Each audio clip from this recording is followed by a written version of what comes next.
Hello, everyone. This is a recorded lecture for week 4 of the Information Assurance and Security 2 subject, which is about design considerations and vulnerabilities. Design choices can have impact on system vulnerabilities. The way a system is designed can either strengthen its security or introduce vulnerabilities. So here are some ways design choices can impact system vulnerabilities. First, we have poorly designed authentication mechanisms. If the authentication mechanisms are poorly designed, it can lead to vulnerabilities such as weak passwords, easily guessable security questions, and inadequate user validation. Weak authentication opens the door for unauthorized access to the system. Next, we have inadequate access controls. If access controls are not properly implemented or enforced, it can lead to unauthorized access to sensitive resources or information. Insufficient privilege management can result in users having excessive permissions, making it easier for attackers to gain control of critical systems or data. Next, we have lack of encryption. If sensitive data is not encrypted both at rest and in transit, it becomes susceptible to interception and unauthorized access. Designing systems without incorporating encryptions can expose data to vulnerabilities, especially when it is stored or transmitted over untrusted networks. That is why I informed you of the project that you're going to present for the subject, which is to impose encryptions, security encryptions to your data. Next, we have insecure network design. A poorly designed network can introduce vulnerabilities such as weak network segmentation, lack of firewalls or intrusion detection systems, or inadequate network monitoring. These design flaws can make it easier for attackers to gain unauthorized access or move laterally within the network. Inadequate error handling and input validation. So this one is very important. Always relate your the topics that we discuss here to your systems, to the systems that you intend to develop. Failure to properly handle errors and validate user input can result in vulnerabilities like buffer overflows, okay, SQL injection, or cross-scripting attacks. These design flaws can allow attackers to execute malicious code or manipulate the system to gain unauthorized access. Weak software architecture. Insecure software architecture can introduce vulnerabilities that attackers can exploit. Poorly designed or implemented components, lack of proper data validation, and improper interaction between the different system modules can lead to security weaknesses.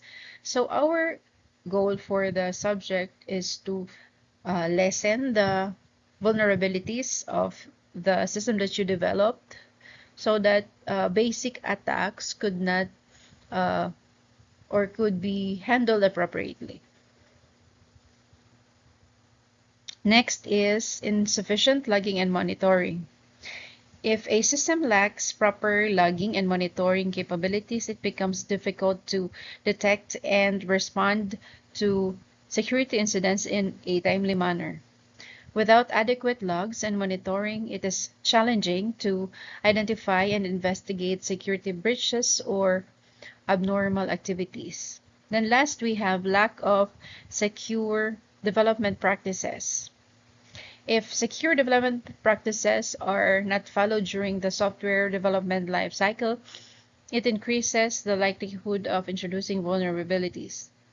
Failure to perform proper code reviews, lack of security testing, and inadequate threat modeling can leave systems vulnerable to attacks. It is crucial to consider and address potential vulnerabilities during the design phase of a system. applying secure design principles, following industry best practices, conducting security assessments, and involving security experts in the design process can help mitigate vulnerabilities and enhance the overall security of the system.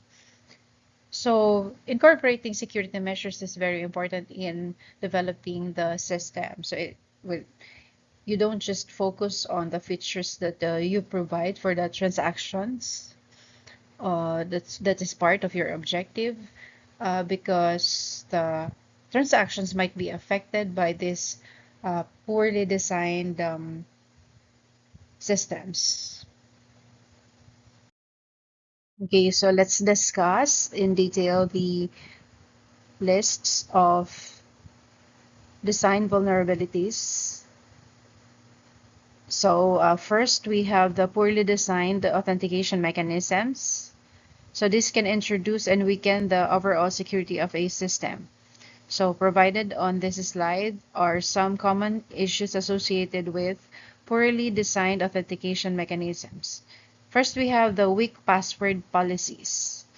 So last week you presented some of your initial features on security where you uh, presented the password requirements. So you should have a some sort of policies to strengthen the passwords being used in the system or being allowed to be used in the logging in of your system. So weak password policies such as allowing weak passwords or not enforcing password complexity requirements make it easier for attackers to guess or brute force passwords. You see, they are easier to guess. Like if you have shorter passwords in just um, few minutes, the passwords that you used could be guessed. So this can lead to unauthorized access to user accounts and compromise the system security. Next is lack of multi-factor authentication. So when we say multi-factor, you don't just use just one uh, measure for the authentication. So this adds extra layer of security by requiring users to provide additional credentials or verification factors, such as code from a mobile application or a fingerprint scan. Without MFA, the system is more susceptible to credential theft or brute force. Next is insecure storage of passwords. That's why I asked you to present the passwords stored in your database. If passwords are stored in an insecure manner, such as plain text or with weak encryption, it exposes user accounts to significant risks. In the event of data breach, attackers can easily retrieve and exploit user passwords, potentially leading to unauthorized access. So hashing, okay, as it for its basic, is very important to mask the passwords, the actual passwords that was inputted by the user. Okay, next is inadequate account lockout mechanisms. Without proper account lockout mechanisms, attackers can launch brute force attacks without any restrictions. This allows them to repeatedly attempt to guess user passwords without being locked out, increasing the chance of successful account compromise.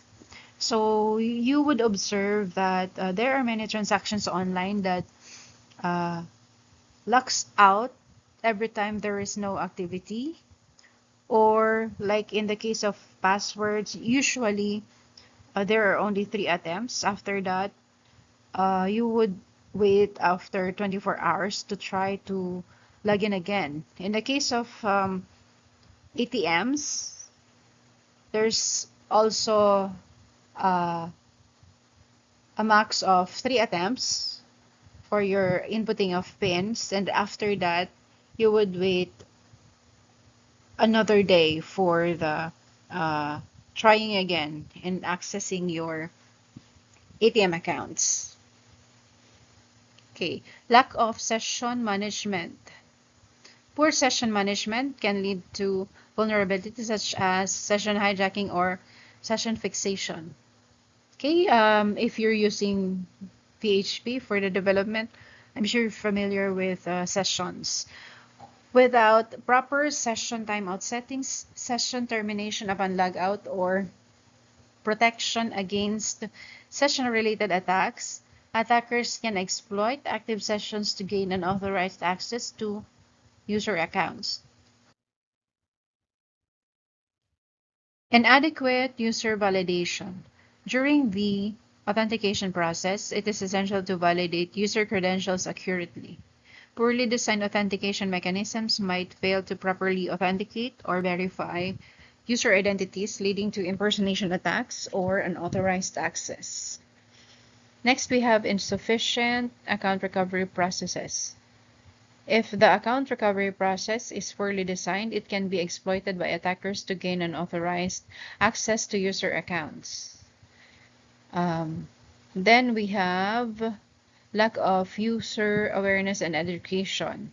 Users play a critical role in the authentication process. Poorly designed authentication mechanisms often fail to provide clear instructions or educate users about best practices. This can result in users adopting weak passwords, falling to phishing attacks, or inadvertently disclosing their credentials. This is very, very important.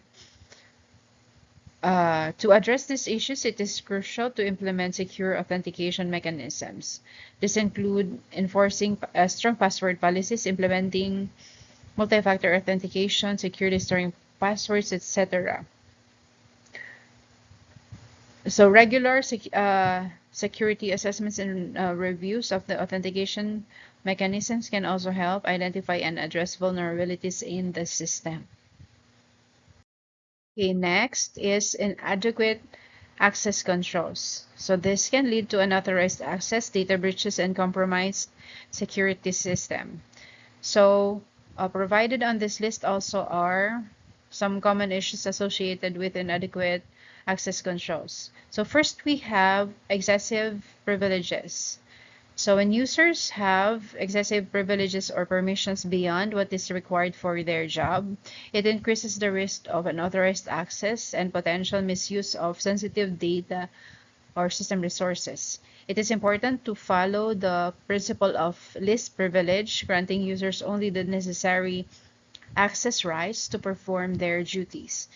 So when managing users, you should provide a matrix or matrices of the user privileges that you would want to grant a user. Make sure, again, with the list privilege policy, you just grant them what they are supposed to get and not give them opportunity um, to access those that are they are not supposed to access and assume that they won't do it. So there should be no assumptions like that. Insufficient user authentication. Weak or ineffective user authentication mechanisms can allow unauthorized users to gain access to the system or specific resources. Inadequate authentication can include the absence of strong passwords, lack of multi-factor authentication, or the use of easily guessable security questions.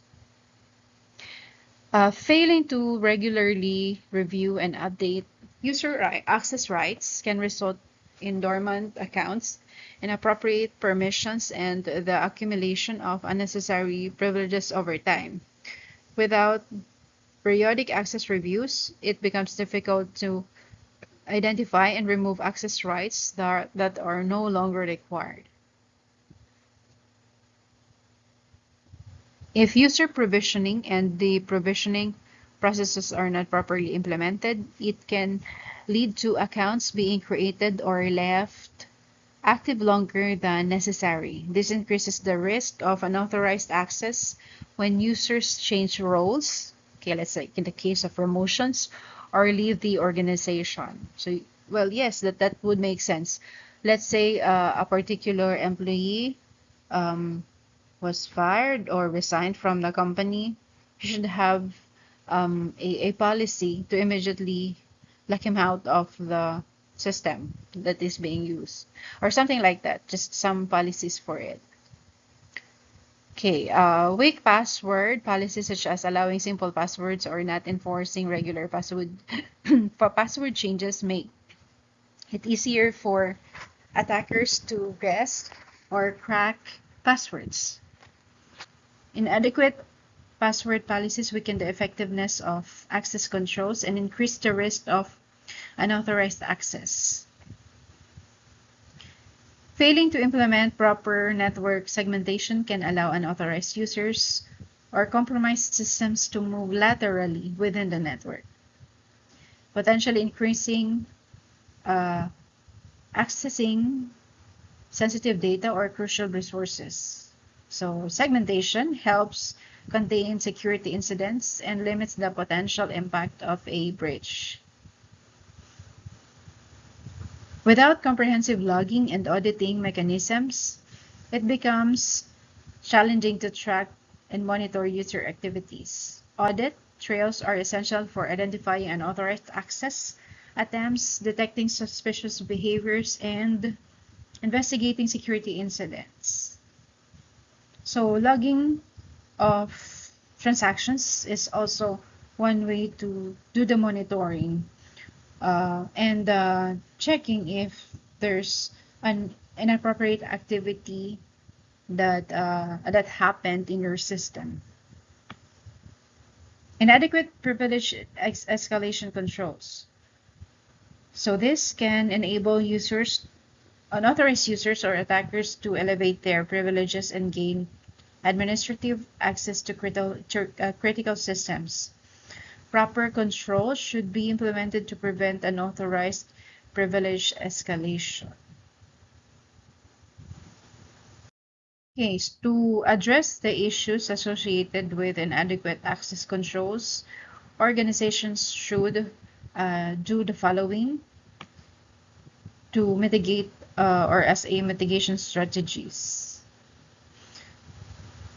First is to implement strong user authentication mechanisms, which includes multi-factor authentication or MFA. Okay, so next is to enforce the principle of least privilege, granting users only the necessary access rights. Next is review regularly and update user access rights through access reviews and audits. Establish robust user provisioning and deprovisioning process. Implement and enforce strong password policies, including regular password changes. Also, this one, you would observe that the password would expire, let's say, after 6 months, and then the user would be required to enter another password. And these passwords actually are being lagged, wherein you cannot use the same passwords that you used before. Implement proper network segmentation to restrict access to sensitive resources. And enable comprehensive logging and auditing mechanisms to track user activities. So this was mentioned before. And implement controls to prevent unauthorized privilege escalations. And last, we have provide user education and awareness about access control best practices. So by addressing these issues and implementing effective access controls, organizations can significantly reduce the risk of unauthorized access, data breaches, and other security incidents. Okay, so next on the list is the lack of encryption, which can severe implications of information security. So provided on this list are some risks and vulnerabilities associated with the absence of encryption. First, we have data breaches. Without encryption, sensitive data is stored and transmitted in plain text, making it vulnerable to unauthorized access or interception. So in the event of data breach, attackers can easily access and exploit the exposed information, leading to financial loss, reputational damage, and regulatory non-compliance. In the absence of encryption, unauthorized individuals can gain access to sensitive data by exploiting vulnerabilities in network communication, storage systems, or physical theft of devices. Encryption acts as a safeguard, ensuring that even if the data is compromised, it remains unreadable and unusable to authorized parties. Man-in-the-middle attacks. Um, Encryption helps protect against these attacks, where an attacker intercepts communication between two parties and can eavesdrop, modify, or inject malicious content. Without encryption, sensitive data can be intercepted or manipulated without detection, compromising the integrity and confidentiality of the information. Encryption helps mitigate the risk posed by insider threats. Employees or insiders with unauthorized access to data may attempt to misuse or leak sensitive information. Encryption ensures that even if unauthorized users gain access, the data remains encrypted and unusable without the appropriate decryption keys. Many industries and jurisdictions have specific data protection regulations and legal requirements that mandate the use of encryption for protecting sensitive data. It also varies from countries to another. The lack of encryption can result in non-compliance, leading to penalties, legal issues, and damaged relationships with customers and partners. Encryption can act as a safeguard against data loss. In scenarios where devices or storage media are lost or stolen, encrypted data remains protected and inaccessible to unauthorized individuals. This reduces the risk of data exposure and potential harm resulting from data breaches. When storing sensitive information in the cloud, encryption plays a crucial role in securing data from unauthorized access by cloud service providers or potential breaches in transit or at rest. So encryption ensures that the data remains confidential and secure, even if cloud security measures are compromised. And trust and reputation. So encryption is an essential component in building trust with customers, partners, and stakeholders. Demonstrating a commitment to protecting sensitive information through encryption enhances the organization's reputation, instills confidence, and strengthens the relationships with stakeholders. To mitigate the vulnerabilities associated with the lack of encryptions, organizations should do the following. First, implement strong encryption algorithms and the protocol to protect sensitive data at rest and in transit. Encrypt data stored on servers, databases, portable devices, and backups. Use secure communication protocols such as transport layer security for secure transmission of data over networks. Utilize robust key management practices to protect encryption keys. Regularly assess, or and update encryption mechanisms. This could be done to address emerging vulnerabilities and advancements in cryptographic technologies. Comply with the industry-specific regulations and standards that mandate encryption for protecting sensitive data. By prioritizing encryption as part of the information security strategy, organizations can significantly reduce the risk associated with data breaches, unauthorized access, and non-compliance with data protection regulations. Next, insecure network design can introduce vulnerabilities that compromise the confidentiality integrity and availability of network resources and data. So provided on this list are common issues associated with insecure network design. First is lack of segmentation, failing to properly segment the network into separate zones or subnets increases the risk of lateral movement for attackers. If all systems are on a flat network, an attacker who gains access to the system can potentially compromise the entire network, leading to data breaches and unauthorized access to critical resources. Insufficient perimeter security controls such as firewalls, intrusion detection systems, or intrusion prevention systems can allow unauthorized access to the network. Without proper defenses, attackers can exploit vulnerable network services, launch denial of service attacks, or bypass security controls.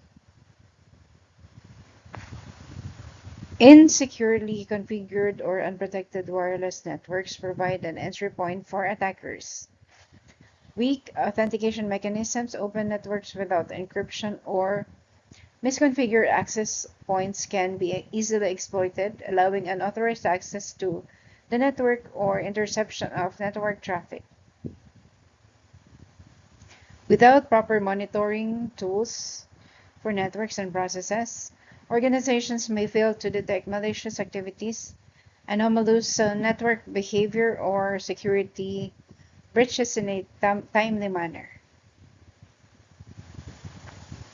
Insufficient network monitoring hampers incident response efforts, making it difficult to identify and mitigate security incidents. Insecure remote access mechanisms such as using default or weak credentials, lacking multi-factor authentication, or using unencrypted protocols increase the risk of unauthorized access to the network. Attackers can exploit weak remote access methods to gain a foothold into the network and launch further attacks. Insecure network design may overlook redundancy and failover mechanisms, leading to single points of failure. Network outages or disruptions can occur without backup connections or failover systems, causing service interruptions and impacting business community.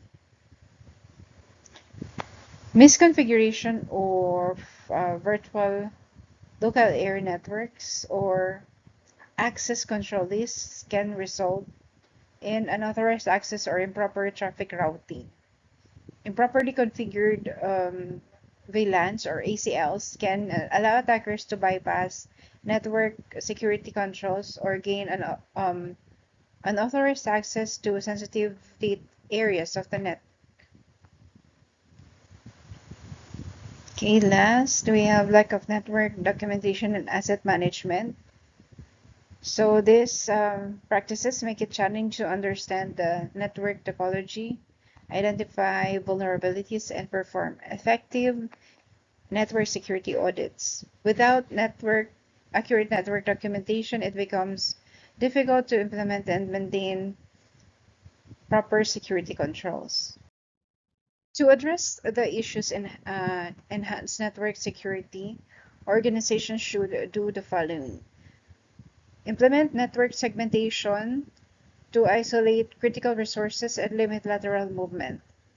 Deploy robust perimeter security controls such as a firewall or intrusion detection or prevention systems.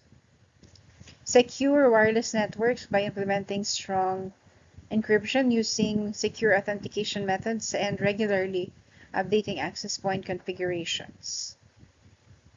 Implement network monitoring tools and processes to detect and respond to security incidents in a timely manner. Ensure secure remote access by using authentication mechanisms, encryptions, and security protocols. Implement redundancy and failover mechanisms to minimize single points of failure. And Maintain network availability. Regularly review and update VLAN and ACL configurations to ensure proper traffic segmentation and access controls. And last, we have maintain accurate network documentation and implement comprehensive asset management practices. So by addressing these network design vulnerabilities and implementing security best practices, organizations can strengthen their network infrastructure's security posture and mitigate potential risks and threats. Next on the list is inadequate error handling and input evaluation. So this can introduce vulnerabilities in software applications and systems. So provided in this list, on this slide are some risks and the vulnerabilities associated with these issues. So first we have the injection attacks. Insufficient input validation can lead to injection attacks, such as SQL injection, where an attacker can manipulate input fields to execute malicious SQL queries. Similarly, other types of injections like command injection or cross-site scripting can occur when untrusted input is not properly validated, allowing attackers to inject and execute arbitrary code. That's why during your initial presentation, I discourage you from accepting too much fields from the user because of the attack. So if hindi maiiwasan, you can put some measures so that these injection attacks can be avoided. Then we also have buffer overflows and memory corruption. So inadequate input validation can lead to buffer overflows or memory corruption vulnerabilities. If input data is not properly checked and validated, it can overflow the allocated buffer, allowing attackers to rewrite or overwrite adjacent memory allocations, potentially leading to the execution of arbitrary code or system crashes. Next, the very familiar denial of service attacks. Poor error handling can be exploited to launch DOS attacks. By intentionally providing unexpected or malformed input, attackers can cause errors or crashes in the application or system. This could result in service disruptions and resource exhaustion. Information disclosure. So inadequate error handling may inadvertently disclose sensitive information to attackers. Error messages that contain detailed information, stock traces, or database queries can provide valuable insights for attackers attempting to exploit vulnerabilities or gain unauthorized access. Improper handling of exceptions and errors. We have a lot of this in Java programming. So it introduces initially that exceptions and error handling is very necessary. So if they are not handled correctly, it can lead to unexpected application behavior, system instability, or security vulnerabilities. Unhandled exceptions can expose sensitive information or leave application components in an insecure state, potentially allowing attackers to take advantage of these weaknesses. Incomplete or weak data validation allows the acceptance of invalid or unexpected input, increasing the risk of security breaches. For example, if a user input is not properly validated, it may allow the submission of malicious files uh, or crafted input that bypasses security controls, leading to the execution of malicious code or unauthorized access to sensitive data. Inadequate error handling can result in a poor user experience, confusing or misleading users when errors occur. This can impact the usability of the application. So user experience is very crucial and potentially lead the user to frustration or abandonment of the system. That is why some of you expressed the doubt of some of the clients in utilizing the system because of some inconvenience that they may or they had experience before, and then every time they are introduced with these types of systems, they have this traumatic experience. Okay, so how do we avoid the occurrence of these vulnerabilities? So we have implement robust input validation mechanisms to ensure that all user input is properly checked and sanitized. Enforce strong data validation and implement appropriate restrictions on the length, format, and content of a user input, just like in accepting values for email addresses. So there should be an at symbol, of course. So this is just one example. Implement secure coding practices to handle exceptions and errors, ensuring that error messages do not reveal sensitive information. Conduct comprehensive security testing, including penetration testing and code reviews, to identify and address potential input validation and error handling vulnerabilities. Provide meaningful and user-friendly error messages that do not disclose sensitive system information but help users understand and resolve issues. Regularly update and patch software components to address known vulnerabilities and improve error handling and input validation mechanisms. So by implementing these measures, organizations can significantly reduce the risk of exploitation, enhance system security, and improve the overall user experience. Okay, next, weak software architecture can introduce vulnerabilities and compromise the security, performance, and maintainability of a software. So here are some risks and vulnerabilities associated with weak software architecture. First, we have the security vulnerabilities. Weak software architecture can lead to security vulnerabilities such as insecure data storage, inadequate access controls, or improper handling of sensitive information. A poorly designed architecture may allow attackers to exploit vulnerabilities, gain unauthorized access, or compromise the integrity and confidentiality of system and its data.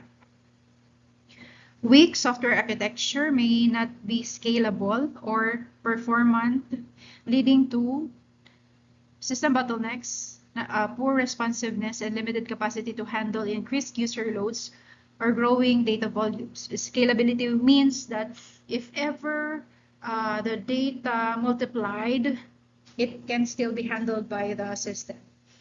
Inadequate scalability can result in system failures or performance degradation during peak usage periods. Lack of modularity and reusability. A weak software architecture may lack modularity and reusability, making it difficult to maintain, extend, or reuse software components. Tight coupling, poor separation of concerns, and lack of clean interface can impede code maintenance, hinder future enhancement, and increase the complexity of the system. A rigid software architecture may struggle to adapt to changing business requirements, technological advancements, or evolving security threats. Inadequate flexibility can hinder the ability to incorporate new features, integrate with external systems, or respond to changing compliance or regulatory requirements. Weak software architecture may result in a poor error handling and resilience mechanisms. Inadequate exception handling, lack of fault tolerance, or improper recovery strategies can lead to system crashes, data loss, or service disruptions in the face of unexpected events or errors. A weak architecture can create difficulties in integrating the software system with other systems or achieving interoperability. Inconsistent data formats, incompatible protocols, and poorly designed integration points can impede data exchange and limit the system's ability to interact with external systems or services. Okay, so provided in this list are measures that can be done by organizations to address the risks and vulnerabilities associated with weak software architecture. So we have follow established software architectural patterns and best practices to design robust and secure software systems. Ensure proper consideration of security requirements and implement security controls throughout the software architecture. Design for scalability and performance considering factors such as uh, load balancing, caching, and efficient data storage and retrieval mechanisms. Emphasize modularity, separation of concerns, and clear interfaces to enable maintainability, reusability, and ease of extension. Improper handling, implementing proper error handling and resilience mechanisms to handle exceptions, recover from failures, and ensure system availability and data integrity. Plan for integration and interoperability, adhering to industry standards and employing well-defined interfaces and protocols. And document the software architecture, including the design decisions, dependencies, and system interfaces to aid future maintenance and knowledge transfer. So by addressing weaknesses in software architecture and adapting good architectural practices, organizations can build software systems that are secure, scalable, maintainable, and adaptable to evolving needs.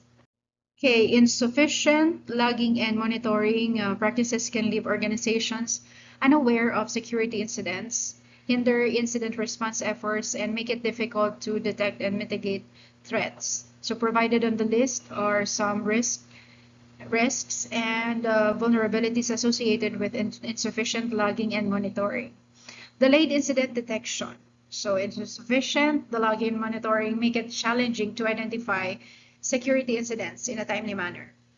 Without comprehensive logs and monitoring mechanisms, organizations may miss critical indicators of compromise, allowing attackers to persist within the system for extended periods, causing more damage and increasing the impact of the incident. Incomplete forensic investigations. Insufficient logs and monitoring can impede forensic investigations following a security incident. Inadequate information makes it difficult to understand the scope of the incident, determining the attack vector, or identify the extent of data breaches. This can hinder the organization's ability to effectively respond, contain, and recover from the incident. Insufficient logging and monitoring can make it difficult to detect insider threats or malicious activities by authorized users. Without proper monitoring of user activities, organizations may not be able to identify suspicious behavior, unauthorized access, or data exfiltration by insiders. So these practices can also result in non-compliance with industry regulations and data protection laws. Many regulations such as payment card industry, data security standard, or the general data protection regulation require organizations to maintain detailed logs and implement robust monitoring as part of their security measures. Lack of proactive threat detection. So it's insufficient monitoring can limit an organization's ability to proactively detect emerging threats or indicators of compromise. Without real-time monitoring and analysis of logs, which you can actually implement in your capstone project, the one for your project for this subject, organizations may miss patterns, anomalies, or indicators of potential attacks or security breaches, allowing threats to go undetected until they cause significant damage. So inadequate logging and monitoring make it challenging to mount an effective incident response. Without comprehensive logs and real-time monitoring, incident response teams may struggle to gather the information to investigate and contain security incidents promptly. This can prolong the time to remediation and increase the impact of the incident. Okay, last is missed performance or availability issues. So insufficient monitoring may result in the organization missing critical performance or availability issues. Without appropriate monitoring tools and processes, organizations may not be aware of system bottlenecks, resource exhaustion, or service disruptions until they impact the user or business operations. Okay, so we can address insufficient logging and monitoring issues by implementing the following. First is implement a robust logging strategy capturing relevant events and activities across the system. Establish centralized log management, ensuring logs are stored securely and accessible for analysis and investigation. Deploy real-time monitoring tools that analyze logs and generate alerts for suspicious activities or predefined security events. Regularly review and analyze logs to identify anomalies, indicators of compromise, or potential security incidents. Implement log retention policies that align with compliance requirements and industry best practices. Conduct regular log analysis, vulnerability assessments, and penetration testing to identify gaps and vulnerabilities in logging and monitoring practices. This one is very important also to train the users or the incident response teams on effective log analysis, incident detection, and response techniques. So the idea is they should respond immediately, and the response should be appropriate to address the issue correctly. By enhancing logging and monitoring practices, organizations can strengthen their ability to detect, respond to, and mitigate security incidents effectively, improve regulatory compliance, and enhance overall system security. Okay, last on the list is the lack of secure development practices.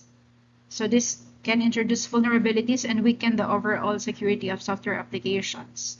So provided on these slides are the risks and vulnerabilities associated with the absence of secure development practices. So first we have the software vulnerabilities. This entire section was discussed in our earlier lesson.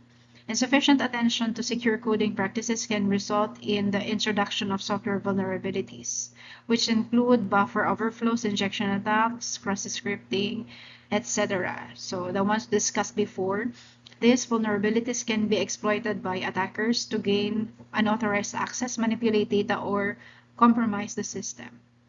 Inadequate input validation. So failing to properly validate and sanitize user input can lead to input related vulnerabilities. So without proper input validation, attackers can inject malicious code or data, leading to various security issues such as remote code execution or unintended data exposure. Neglecting secure authentication and authorization mechanisms can result in weak access controls. Inadequate password policies, lack of multi-factor authentication, or improper session management can allow unauthorized access or privilege escalation, compromising the confidentiality and integrity of the system.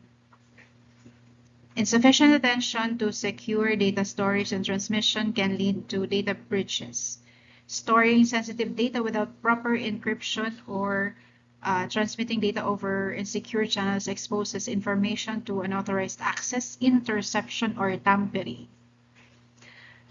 Failure to implement secure configuration practices can lead to misconfigured systems or components. Insecure default settings, like when you don't change your default passwords because it's easy to memorize. Unnecessary or unused services or weak security configurations can create vulnerabilities that attackers can exploit.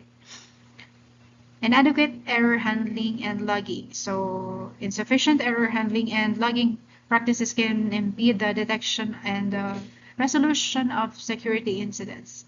Lack of proper error handling can reveal sensitive information to attackers, while inadequate logging may hinder incident response and forensic investigations.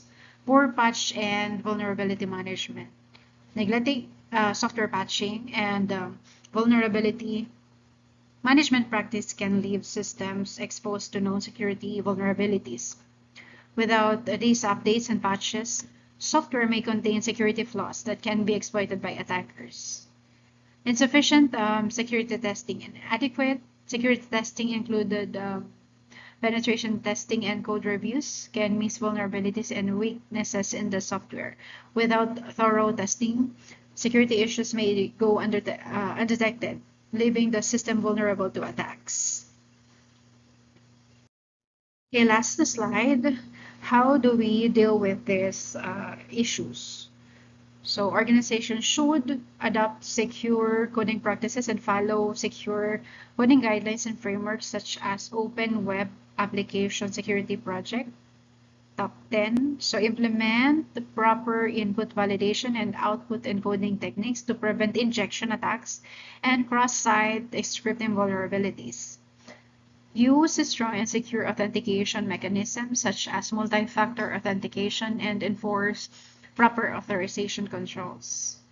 Encrypt sensitive data at rest and in transit using appropriate encryption algorithms and protocols. Most of these are modular and you can just use it with just few commands. So it's not that hard to implement these mechanisms.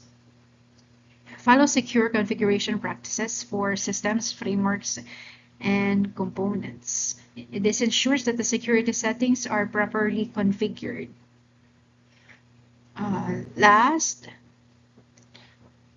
okay, that was the last one, just a duplication of the words in the slide. Okay, so thank you for listening. This ends our lecture for week 4.